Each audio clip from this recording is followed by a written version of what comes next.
Who am I here with? You speaking to C-Dog with that button game. C-Dog button game. Huh? You speaking to C-Dog button game. What the fuck is a button game? Bro, start switching on, bro. You know the vibes. Nah, y'all just be coming up with shit. You go to school type shit? Nah, sometimes, bro. Where did you just come from? I just came from the block, bro. Was in the BR all day, though, bro. Yo, come here. Pull up. Where did he just come from? Just now. Like, where was he just at? School.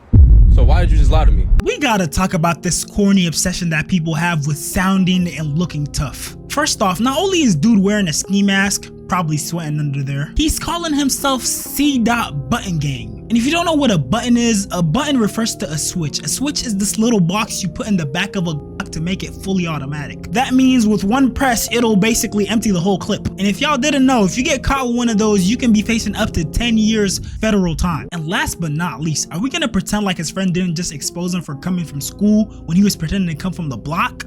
Capping in broad daylight like that, cameras running and all. Niggas be claiming imaginary blocks, be having imaginary ops, toting imaginary switches, living in an imaginary world. Now I will say that a part of me is glad that he is capping, because that means that he's not actually living that type of lifestyle. But another part of me is also disappointed, because be yourself. What are you afraid of? Have you asked my mom for like $20 or some shit like that, bro? Cop the spray. So you asked your moms for her hard-earned money that she woke up to, like, go to work for and all of that shit, and you going to buy it for some Zod?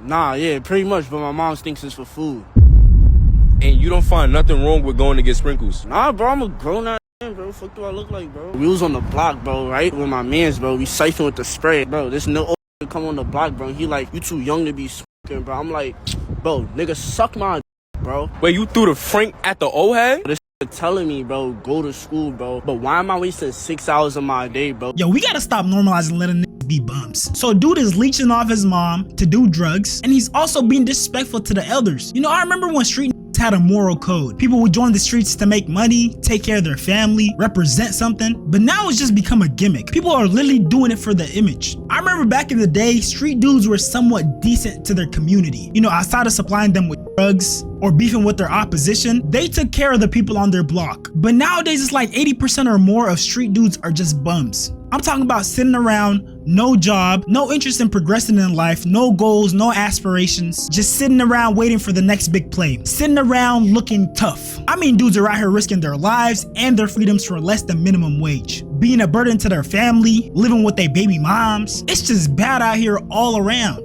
Look, I'm not a street dude, obviously, but if I was in the streets trapping, I'ma either get rich or die trying. I'm definitely not half-assing it. And you see, what kids like this guy don't realize,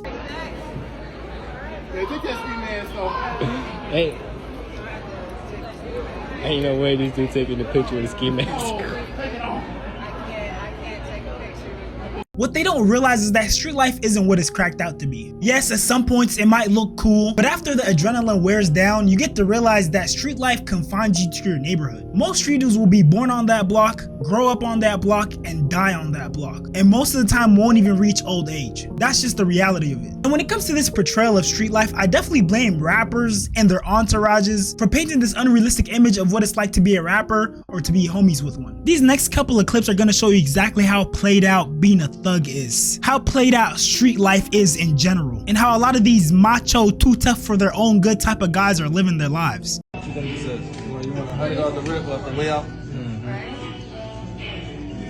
I counted 9 grown men all staring at one grown man, expecting him to pay for them. And keep in mind, this was dude's birthday. How am I spending money on y'all on my birthday? Do y'all see how they're looking at the money in his hands? As a man, I can't imagine you maintaining your autonomy when another man is spending on you like this. There's literally videos out there that allege that NBA YoungBoy slaps members of his crew. YB do slap some of them. But it's a simple fact that he the boss, so it's like, nigga, can I touch him?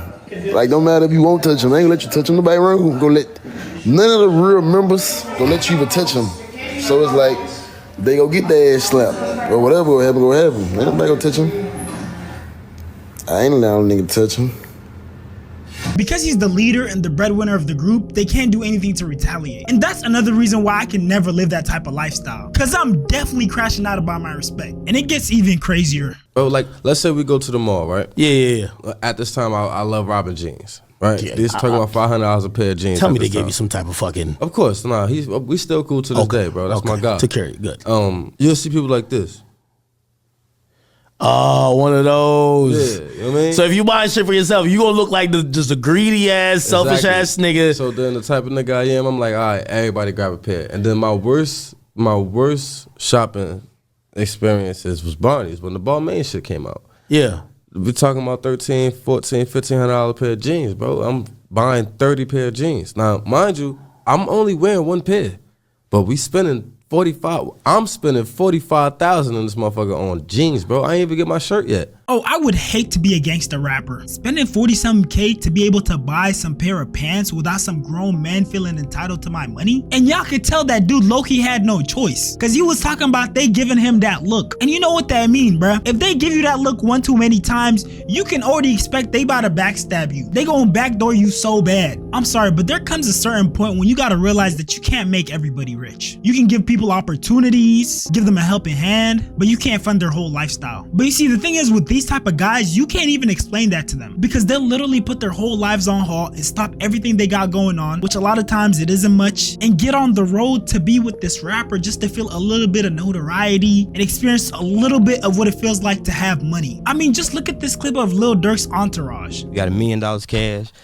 We on live. Hold on, wait. Before you go any further, let's talk about that. That jump just never happened. Hey, listen, this never happened, man. You know what I mean? He came to $1 million worth of game with $1 million. With $1 million, man. So you got the sausage fest of dudes who all put their life to the side and just decided to tour the country with Lil Durk. The reason I'm showing you these clips and the clips I'm about to show you is because this is the peak experience for a street dude. Believe it or not, the people who are in these rappers' entourages and the ones who be around them, they're the fortunate few because the vast majority of these street dudes are broke and they'll never get the experiences that these rappers and their entourages have. Most, if not all, the guys in that room that came with Lil Durk are probably getting their expenses covered by him. I don't know what it is, but something about that just doesn't sit right with me. I could never be the side character in anybody's life. Living like an NPC is crazy to me. And I know some of you guys might say, okay, the artist probably needs protection because they have ops, but I'm gonna let 50 Cent explain it. I see artists, they break, they have begin to have momentum, starts to feel good, good things happen. And what they do is they grab those guys that are like that from the environment because it makes them secure that they have that around. But those guys need you to have problems for you to need them to be there. So they have to kind of create conflict, right, for you to see them handle it with no problem, for you to feel secure with having them there. He got to do whatever he got to do to make you feel like that for later, because then later you're going to take care of him, you're going to make sure he's all right. And there's no compensation for what he's doing at the moment, but when you see his temperament and you know he's not afraid of nobody, he's going to do whatever y'all got to do to be comfortable, you feel secure with having that kind of person around, and he'll know you keep him. It's a higher probability you would. 50 basically explained how having an entourage full of crash outs attracts problems. Because in their head, if there's no issue for them to resolve, they lose their value. So sometimes they go out of their way to create the problem. That's why I feel like it's better to get a professional security team. First of all, they're professionals, so they're good at what they do. You also don't have to worry about stuff like getting backdoored or someone being jealous or mad that you didn't buy them something. If you really think about it, it's a win-win. The whole reason why I brought up this rappers and their entourage thing is to show you how played out street life is. Because really, when you're a street dude, there's only 3 options you have. It's to either 1, be a drug dealer, and of course that means risking your life and risking going to jail. 2, be a rapper or some sort of artist. But the thing is, if you're actually in the streets, the only socially acceptable thing is for you to be a gangster rapper, which if we've learned anything by now, it might be one of the most dangerous jobs. And the 3rd option is to be a part of the entourage of the first 2. Now I know some of you guys might be like, what about becoming an athlete? And the truth is, a lot of street dudes don't have the discipline or the resources to make that happen. Day by day, professional high-level sports are becoming a nepotism thing and not actually about the raw talent, because a bunch of people are talented but they don't have that support system, that circle around them to help nurture them. So as you can see, as a street dude, you don't have a bunch of options when it comes to making a ton of money. Most of your options will either get you unalived, end up in jail, and are very unlikely to actually succeed. Now, taking all this into account, I struggle to understand why people who've gotten the opportunity to go to the next level and make a way for themselves still act like this. Better not shoot at my bitch, I'm gonna kill his ass. Better not shoot at my bitch, I'm gonna She getting close. Ah, you better not shoot at my bitch, I'ma kill his ass. Did the hoes see? Did the hoes hear that? Do I look cool? The fact that he repeated himself twice makes that clip that much worse. Do you know how goofy you look trying to act like a thug, trying to act tough on a college campus? Bro was out here beefing with scholars. Bro's ops are studious fellows. Dude is beefing with upstanding citizens. Stuff like this makes me furious, cause just judging off the video, dude probably plays college ball, probably has some sort of scholarship, and he's out here talking about Swiss cheesing somebody. There's so many people who wish they had the opportunity to even experience one day in his life. And you know what I hate? Dudes only act this tough when they know no one is around to check them. I swear you two tough ass niggas are so corny. And I already know someone's gonna come in my comments talking about, oh, some of us actually did grow up in that environment. Some of these dudes are actually street dudes. And to those people, I just want to tell you, I don't care. If God bless you with the opportunity to go D1 and possibly get the chance to go to the NFL, at some point you gotta learn how to grow out of that hood mentality. Now, I'm not saying lose touch with who you are and where you come from, but you definitely gotta start carrying yourself differently. And this is strictly my opinion, but college football players, especially D1 college football players, the ones who get most of the publicity, the ones that get the NIL deals, you know, the ones who have little kids watching them, probably obsessed with them, need to not be doing these little YN stunts, acting like they're Swiss cheesing someone, not having decorum on the field. Because let's be real, once you make it to that D1 status,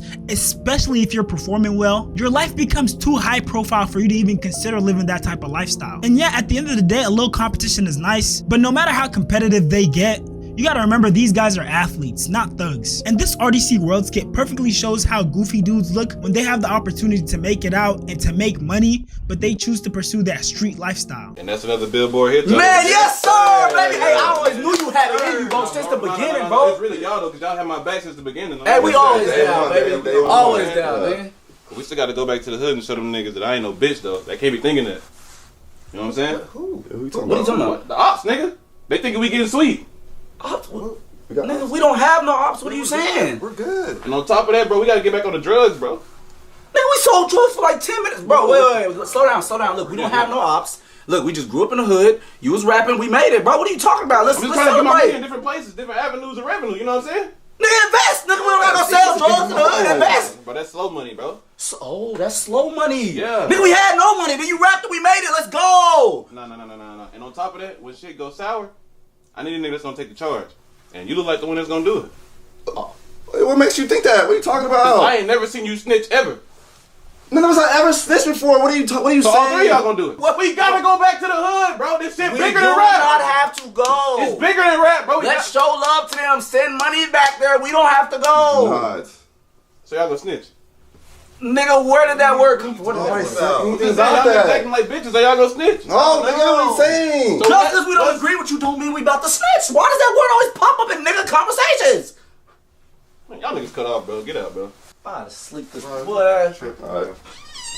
Can't believe y'all niggas switched up like that, bro. You're not even that hood, bro. That shit crazy. So my message is, for anyone who isn't in the streets, stop pretending to be in the streets. And if you made it out the streets, stop being attached to them. And stop glorifying them, even if you do happen to have ops. And the perfect example I could give you is Duke Dennis, because people unalived his cousin, and instead of trying to get revenge, he forgave them and he leveled up his life. The only reason why I'm in this situation is because somebody killed my cousin, bro. And the dude who killed my cousin went to jail. His sister and his mama went to the police and said that I did something that I didn't do because they was trying to put me in jail because it was some animosity and some disrespect going on between my peoples and they peoples, bro. You know what I'm saying? Which is naturally understandable, bro. Your brother just my cousin.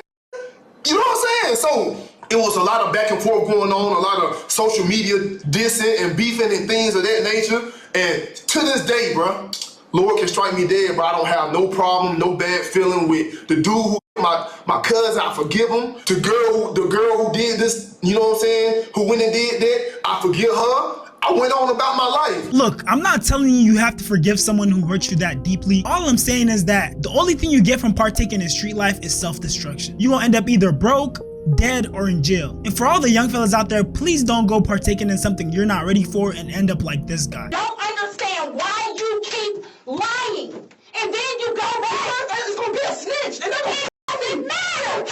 It do matter. That is a snitch and this is not a you joke, you would die. We're talking about life sentences here. Right. And this is like really Taj kid all through. Instead of ending up like that, how about y'all try to have a strong sense of self? Go make some money, get your family out the hood, follow your dreams, make something of yourself. All of y'all got the potential to be something. But with that being said, if you made it this far, go ahead and like, comment, subscribe, turn on post notifications, join us on Discord, follow us on Twitch, and please make sure to subscribe to my reaction channel, 4D Shams Live. Appreciate y'all for watching. 4D Shams, 4D World. I'm out. Love y'all.